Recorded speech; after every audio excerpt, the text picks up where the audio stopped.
जी students, chapter number 10 simple harmonic motion. सबसे पहले short question है हमारे पास। डिफाइन सिंपल हार्मोनिक मोशन या SHM। इसकी डेफिनेशन आपको पेज 196 में मिलेगी, जिसमें बताया गया है, बल्कि 196 पेज में हम जाते हैं।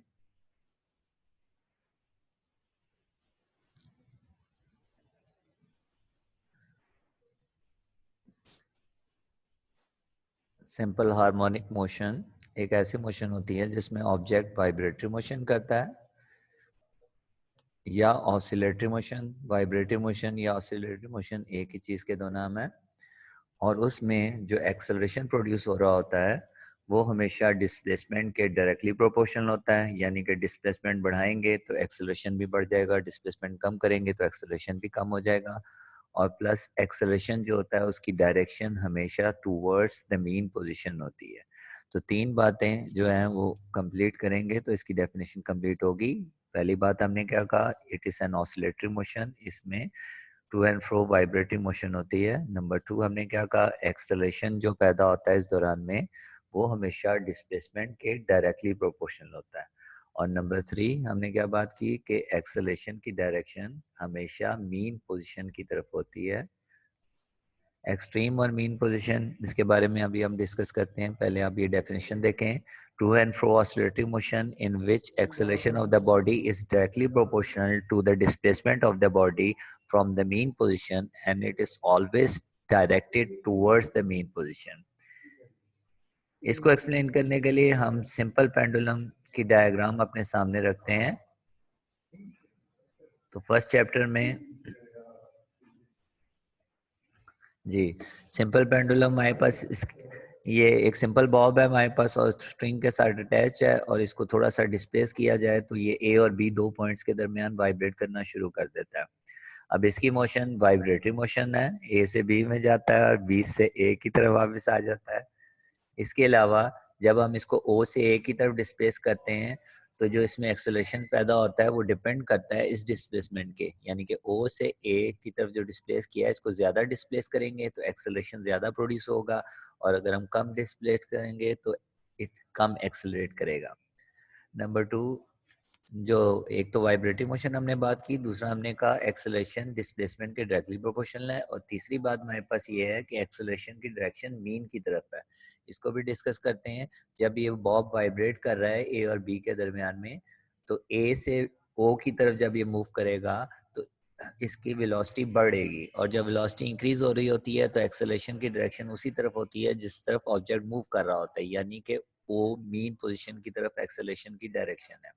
उसके बाद जब ये बॉब ओ से बी की तरफ मूव करेगा तो उस वक्त इसकी वेलोसिटी रिड्यूस हो रही होगी, कम हो रही होगी। जब वेलोसिटी कम होती है तो रिटार्डेशन पैदा होता है जिसको नेगेटिव एक्सेलरेशन कहते हैं। तो एक्सेलरेशन की direction opposite to the motion of the object यानी कि टूवर्ड्स द मीन पोजीशन है। तो इसका मतलब है जब वाइब्रेटरी मोशन हो रही होती है तो एक्सेलरेशन हमेशा डायरेक्टेड होता है मीन पोजीशन की तरफ यानी कि ओ पोजीशन की तरफ। तो सिंपल हार्मोनिक मोशन की डेफिनेशन के साथ हमने एग्जांपल्स लिखनी है इसकी, शॉर्ट क्वेश्चन अगर आए। और एग्जांपल हमारे पास जो है वो पेज नंबर 2 पे मौजूद है। ये मैंने बोल्ड भी कर दिए हैं। पहली एग्जांपल है the motion of mass attached to a spring on a horizontal frictionless surface. ये हमारा फर्स्ट टॉपिक जो है वो mass attach with the spring भी है। उसमें हम देखेंगे कि मास जो है वो वाइब्रेट करता है दो पॉइंट्स के दरमियान और ऑसिलेटरी मोशन करता है। सेकेंड एग्जाम्पल है the motion of a ball placed in a bowl. ये हमारे पास नेक्स्ट पेज में अगर आप देखें तो ये हमारे पास है बॉल एंड बाउल सिस्टम। एक बॉल जो बाउल में रख दें तो वो दो पॉइंट्स के दरमियान मूव करने लग जाता है, वाइब्रेट करने लग जाता है। तो ये भी सिंपल हार्मोनिक मोशन है। और तीसरी एग्जाम्पल हमारे पास है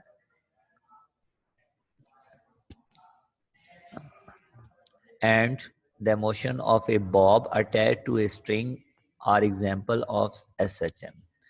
Bob attach to a string, इसको सिंपल पेंडुलम ही कहते हैं। तो सिंपल पेंडुलम जो है हमारे पास थर्ड एग्जांपल है। तो सिंपल हार्मोनिक मोशन की तीन एग्जांपल जो है वो यहाँ से आपने करनी है।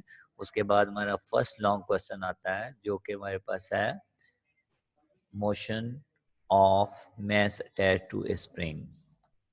क्वेश्चन ऐसे आ सकता है, explain simple harmonic motion when a mass is attached to a spring. Simple harmonic motion की वजाहत करनी है जब ऑब्जेक्ट जो है वो स्प्रिंग के साथ ज्वाइन हुआ हुआ है और वाइब्रेटरी मोशन कर रहा है। इसके लिए फर्स्ट 4 लाइंस जो हैं वो हमारे पास मेन हेडिंग के साथ आएंगी, जिसमें हमने इसकी अरेंजमेंट को थोड़ा सा एक्सप्लेन करना है। राइट साइड में देखें तो 10.1 डायग्राम जो आपको नज़र आ रही है, ये 4 लाइंस के बाद हमने बनानी भी है। और इस डायग्राम में जो है एक मैस एम है, स्प्रिंग के साथ अटैच है, और उसका स्प्रिंग का दूसरा एंड जो है किसी स्ट्रॉन्ग सपोर्ट के साथ जुड़ा हुआ है, और ये एक हॉरिजेंटल सरफेस के ऊपर पड़ा हुआ है। और ओ पोजीशन जो है ये मैस की इनिशियल पोजीशन है। इसको हम ओ से ए तक डिस्प्लेस करते हैं और छोड़ देते हैं, और ये ए बी के दरमियान वाइब्रेट करना शुरू कर देता है। तो यही बात हमने बतानी है कि मैस अटैच टू स्प्रिंग जो है ये बेसिकली सिंपल हार्मोनिक मोशन की एक एग्जांपल है। इसमें एक स्प्रिंग मैस के साथ अटैच है और इसको एक्स डिस्प्लेसमेंट तक डिस्प्लेस किया जाता है, यानी कि ओ से ए तक जो फासला है उसको हमने एक्स से रिप्रेजेंट किया है। और जैसे ही हम छोड़ते हैं स्प्रिंग उसके ऊपर एक फोर्स लगाती है जिसको बेसिकली रिस्टोरिंग फोर्स कहते हैं। वो आगे जाके हम इसकी डेफिनेशन भी करेंगे। स्प्रिंग जो है उसको ए से ओ की तरफ पुल करेगी। अब इस रिस्टोरिंग फोर्स के बारे में हम नेक्स्ट लाइन में लिखेंगे कि ये किस चीज के डायरेक्टली प्रोपोर्शनल होती है। नेक्स्ट लाइन में अकॉर्डिंग टू हुक्स लॉ। तो यहाँ पे हमने हेडिंग डालनी है हुक्स लॉ की। अप टू के ऑफ के तक जो है ये हमारे पास हुक्स लॉ की हेडिंग आएगी। और हुक्स लॉ की हेडिंग में अगर आपको याद हो 9th क्लास में हमने पढ़ा था stress and strain are directly proportional to each other. यहाँ पे जो हम फोर्स लगा रहे हैं वो हमारे पास जो है वो स्ट्रेस को रिप्रेजेंट कर रहा है, और जितना ये डिस्प्लेस हो रहा है अपनी जगह से मीन पोजीशन से वो स्ट्रेन को रिप्रेजेंट कर रहा है। तो जितना हम इसको डिस्प्लेस करेंगे उतनी ही रिस्टोरिंग फोर्स जो स्प्रिंग जो है वो उस पर एक्ट करेगी। तो एफ फोर्स जो स्प्रिंग की है वो डिपेंड करती है डिस्प्लेसमेंट के। तो ये दोनों एक दूसरे के डायरेक्टली प्रोपोर्शनल हैं। इसलिए हमने सबसे पहले ये बताना है कि force and X are directly proportional to each other. और नेगेटिव साइन जो है वो इंडिकेट ये कर रहा है कि दोनों की डायरेक्शन एक दूसरे के ओपोजिट है। डिस्प्लेसमेंट की और रिस्टोरिंग फोर्स की जो डायरेक्शन है वो एक दूसरे के ऑपोजिट है। अगर आप देखें ओ पॉइंट पे अगर मैस मौजूद है, ओ से ए की तरफ उसको डिस्प्लेस करें तो डिस्प्लेसमेंट की डायरेक्शन ओ से ए की तरफ है। लेकिन जब ए पे हम उसको छोड़ेंगे या ओ से ए की तरफ जा रहा होगा तो स्प्रिंग उसको ऑपोजिट डायरेक्शन में पुल कर रहा होगा एक फोर्स से। वो हमारे पास रिस्टोरिंग फोर्स है, एफ, जिसका हम यहाँ पे जिक्र कर रहे हैं। तो डेटिस जो यहाँ पे लिखा हुआ है फर्स्ट लाइन के बिल्कुल एंड में, इसके आगे आप लिख सकते हैं एफ प्रोपोर्शनल माइनस एक्स। सबसे पहले हम ये स्टेटमेंट को जो है वो मैथमेटिकली फॉर्म में लिखेंगे, एफ प्रोपोर्शनल माइनस एक्स। उसके बाद कांस्टेंट आ जाएगा। कांस्टेंट यहाँ पे जो आता है वो के है, तो हमारे पास आ गया F is equal to minus के एक्स। 10.1 इक्वेशन जो है वो है F is equal to minus के एक्स। और इस इक्वेशन का नाम इक्वेशन नंबर 1 देंगे, 10.1 नहीं लिखेंगे। और फर्दर ये बता देंगे इसमें x जो है वो डिस्प्लेसमेंट को रिप्रेजेंट करता है जो कि मीन पोजीशन से है। इसके अलावा k जो है वो एक कांस्टेंट है जिसका खास नाम होता है जिसको हम स्प्रिंग कांस्टेंट कहते हैं। और इस स्प्रिंग कांस्टेंट को जो है इसकी वैल्यू हम निकाल सकते हैं बाय इक्वेशन 1, जो ऊपर हमारे पास 10.1 है। इसको रीअरेंज अगर हम करें तो हमारे पास आ जाता है k is equal to minus F over x. k is equal to minus F over X. और ये स्प्रिंग कांस्टेंट बेसिकली हमें वैल्यू देता है स्टिफनेस ऑफ द स्प्रिंग की, यानी कि स्प्रिंग की सख्ती की वैल्यू देता है। अगर स्प्रिंग जो होगा वो ज़्यादा टाइट होगा तो उस वक्त के की वैल्यू ज़्यादा आएगी, और अगर सॉफ्ट स्प्रिंग होगा तो उस वक्त के की वैल्यू जो है वो हमारे पास कम आएगी। Therefore, K gives the value of stiffness of the spring. उसके बाद S F is equal to M A, यहाँ से हमने हेडिंग डालनी है Newton second law. Newton second law, और हमने 9th क्लास में न्यूटन सेकेंड लॉ पढ़ा था, उसमें फार्मूला था F is equal to M A. तो हमने according to Newton second law we know that F is equal to M A. ये एफ की वैल्यू जो है ऊपर जो के की वैल्यू है k is equal to minus F over x, इसमें हमने पुट कर देनी है। बेशक k is equal to minus F over x जो ऊपर लिखा हुआ है इसको इक्वेशन नंबर 2 बना दें। और जब हमने हेडिंग डाली एस से पहले Newton second law as F is equal to M A, तो हम आगे लिख सकते हैं put value of F in equation 2।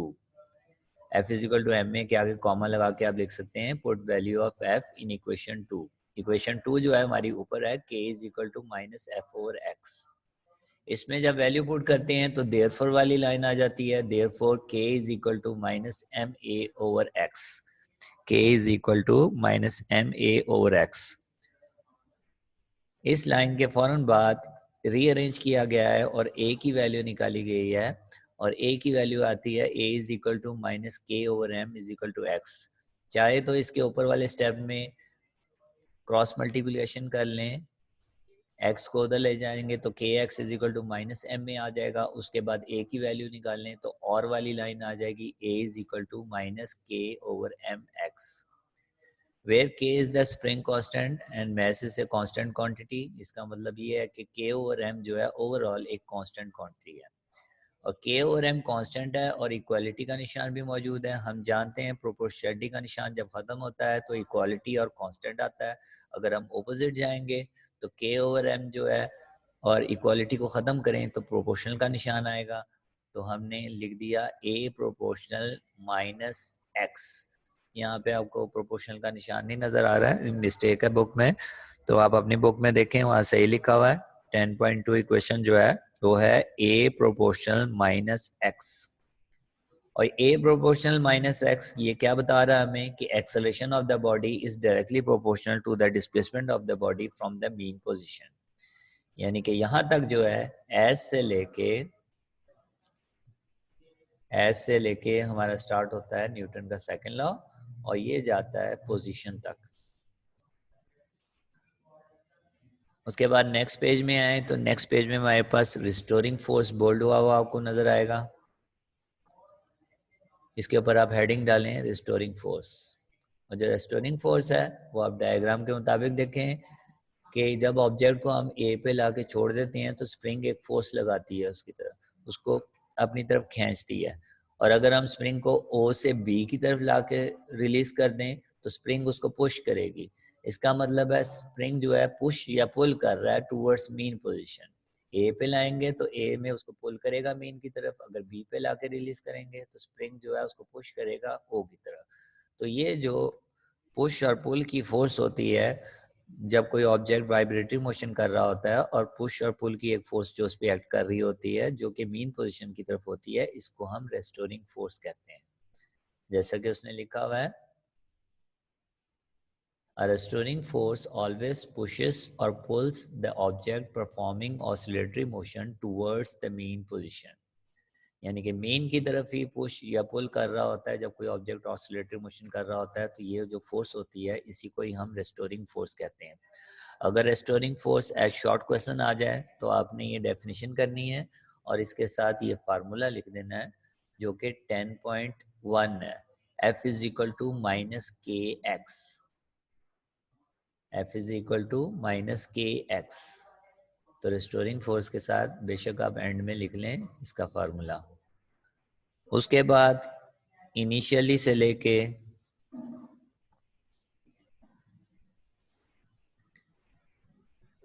SHM तक ये हमारा एक्सप्लेनेशन है एक किस्म की, और इसमें आपने हेडिंग डालनी है motion from A to B. Object की मूवमेंट जो है वो हमने डिस्कस करनी है यहाँ कि वो किस तरीके से वो ए से बी की तरफ वाइब्रेट कर रहा है। तो हेडिंग आएगी motion from A to B और इनिशियली से स्टार्ट करना है और अप टू SHM। डायग्राम सामने रखते हैं और इसको एक्सप्लेन करते हैं कि ये मोशन कैसे है। ए डायग्राम में देखें तो शुरू में ऑब्जेक्ट जो है वो ओ पोजीशन में मौजूद है और यहाँ पे इसके ऊपर कोई फोर्स नहीं लग रही है। इसका मतलब है रेस्टोरिंग फोर्स 0 के बराबर है और ऑब्जेक्ट रेस्ट में मौजूद है। अब जब हम इसको पुल करते हैं और ए पोजीशन तक लाते हैं, जैसे कि बी डायग्राम में दिखाया गया है, एक्स डिस्प्लेसमेंट है जो कि ओ से ए तक है। जैसे रिलीज करते हैं स्प्रिंग जो है उस ऑब्जेक्ट को यानी कि मैस को ओ पोजीशन की तरफ पुल करता है, खींचता है। जब m जो है वो o की तरफ पुल होता है तो उसकी वेलोसिटी शुरू में तो जब हम रिलीज करेंगे वेलोसिटी उसकी 0 के बराबर है, लेकिन जैसे ही रिलीज करेंगे उसकी वेलोसिटी इंक्रीज होना शुरू हो जाएगी और वो मूव करेगा a से o की तरफ। जब वो ए से ओ की तरफ जा रहा होगा तो उसकी वेलोसिटी इंक्रीज हो रही होगी, और जब ओ पे पहुंचेगा उसकी वेलोसिटी मैक्सिमम होगी। लेकिन उस वक्त जो है रिस्टोरिंग फोर्स जीरो के बराबर होगी, क्योंकि एक लम्हे के लिए स्प्रिंग जो है वो अपनी ओरिजिनल पोजीशन पे आ चुका होगा। Restoring force at the point O is zero और its velocity is maximum. Inertia की वजह से वो ऑब्जेक्ट अपनी मोशन जारी रखेगा और ओ से बी की तरफ मूव करना शुरू कर देगा। जब वो ओ से बी की तरफ जा रहा होगा तो दोबारा से रिस्टोरिंग फोर्स उस ऑब्जेक्ट पे एक्ट हो रही होगी। आप सी डायग्राम को देखें, जब ओ से बी की तरफ ये मैस मूव करेगा, स्प्रिंग जो है वो पुश कर रहा होगा उसको मीन की तरफ। तो ओ पे इनर्शिया की वजह से वो अपनी मोशन जारी रखता है और बी की तरफ जाता है, लेकिन रिस्टोरिंग फोर्स जो है वो मोशन के ऑपोजिट लग रही हो। जी स्टूडेंट्स, ओ से बी की तरफ जब ये ऑब्जेक्ट मूव करेगा तो रिस्टोरिंग फोर्स ऑब्जेक्ट की मोशन के ऑपोजिट एक्ट कर रही है, जिसकी वजह से ऑब्जेक्ट जो है वो अपनी वेलोसिटी रिड्यूस करेगा और आखिरकार बी में आके उसकी वेलोसिटी जीरो के बराबर हो जाएगी और ऑब्जेक्ट रेस्ट में आ जाएगा। बी में दोबारा रेस्टोरिंग फोर्स जो है वो मैक्सिमम लगेगी और ये फोर्स इसको पुश करेगी दोबारा से ओ की तरफ। तो ये ऑब्जेक्ट दोबारा से ओ की तरफ मूव करना शुरू कर देगा और दोबारा से इसकी वेलोसिटी इंक्रीज होगी। इस तरीके से ये ऑब्जेक्ट दो पॉइंट्स के दरमियान वाइब्रेट करता रहेगा। तो ए और बी के दरमियान इसकी वाइब्रेटिंग मोशन जारी रहेगी। तो यही बात हमने बतानी है motion from A to B में। उसके बाद लास्ट में हमारे पास टाइम पीरियड की एडिंग है, जिसमें टाइम पीरियड का फार्मूला जो है वो हमने लिख देना है। t is equal to 2πm/k square root. ये न्यूमेरिकल्स में भी इस्तेमाल किया था, जिसमें कैपिटल D जो है वो टाइम पीरियड को रिप्रेजेंट करता है, m mass of the object है और k जो है वो स्प्रिंग कांस्टेंट है हमारे पास। टाइम पीरियड अगर हम इसकी बात करें, इस वक्त ये दो पॉइंट्स के दरमियान वाइब्रेट कर रहा है, तो यहाँ पे टाइम पीरियड क्या है? ये ऑब्जेक्ट ए से बी की तरफ जाता है और बी से वापस ए की तरफ आता है, तो जितना टाइम इसको एक वाइब्रेशन पूरा करने में लगता है उसको टाइम पीरियड कहते हैं। तो the time required to complete one vibration is said to be time period of mass attached to the spring. तो यहाँ पे टाइम पीरियड कैलकुलेट कर सकते हैं by the formula t is equal to 2πm/k और ऊपर हमारे पास स्क्वायर रूट आ गया।